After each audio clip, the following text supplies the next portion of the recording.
योग वासिष्ठ 146वां दिन। चित्त चंचल संसार आत्मनो न सुखायते, शम्मेहि समाच्छांत सुखम सारम अवाप्यते। इस प्रकार चिंतन करते हुए राजा अपने आसन से उसी प्रकार उठा जिस प्रकार सूर्य क्षितिज पर उदित होता है और अपने राजकाज में जा लगा। अब उसे अपने कार्यों के प्रति मोह नहीं रहा। राजा ने प्रिय या अप्रिय वस्तुओं को चाहने या त्यागने की धारणाओं को छोड़ दिया, अपने को संकल्पों तथा लालसाओं से मुक्त कर लिया और अवसर अनुकूल तत्क्षण कार्य करने लगा। ऐसा लगता था कि राजा गहरी नींद में हो, परंतु वह रहता था पूर्ण जागृत अवस्था में ही। वह अपना दिन भर का कार्य करता, महात्माओं की पूजा अर्चना भी करता और काम खत्म होने पर एकांत में चला जाता और पूरी रात ध्यान में डूबा रहता। यह सब कुछ उसे स्वाभाविक और सरल लगने लगा था। उसके मन में किसी प्रकार का भ्रम या भ्रांति नहीं रह गई थी। अब वह पूरी तरह से समभाव में स्थित था। सुबह उठने पर भी उसकी यही स्थिति रहती थी।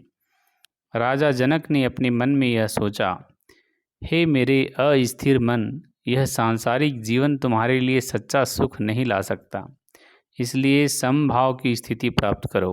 इस समभाव में ही तुम शांति, आनंद और सत्य का अनुभव कर सकोगे।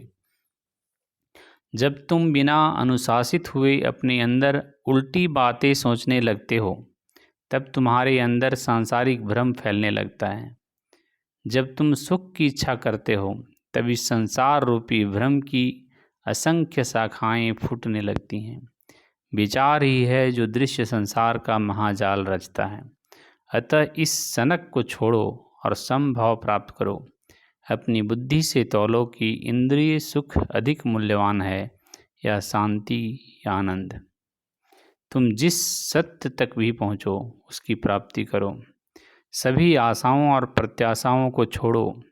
कुछ पाने या छोड़ने की इच्छा को भी छोड़ो और स्वतंत्र होकर विचरण करो। दृश्य संसार सत्य हो या मिथ्या, वह बने या मिटे, पर उसकी अच्छाई बुराई से अपने समभाव को विक्षुब्ध मत होने दो।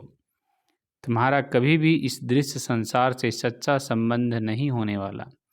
यह संबंध तुझे अज्ञानवश ही सच्चा प्रतीत होता है। हे मन, तुम भी झूठे हो और यह संसार भी झूठा है। इस प्रकार तुम दोनों का संबंध रहस्यमय ही कहा जाएगा। यह संबंध कुछ वैसा ही है जैसे बांझ और उसके पुत्र में होता है। यदि तुम सोचते हो कि मैं सत्य हूँ और जगत मिथ्या है, तो तब दोनों में वैध संबंध हो ही कैसे सकता है। यदि दोनों सत्य है तो फिर हर्ष और दुख का औचित्य ही क्या। दुख को छोड़ो, गहन ध्यान करो। इस संसार में कुछ भी ऐसा नहीं जो तुम्हें पूर्णता प्रदान कर सके। अतः साहस और धैर्य का आश्रय लो और अपने सनकीपन पर विजय प्राप्त करो।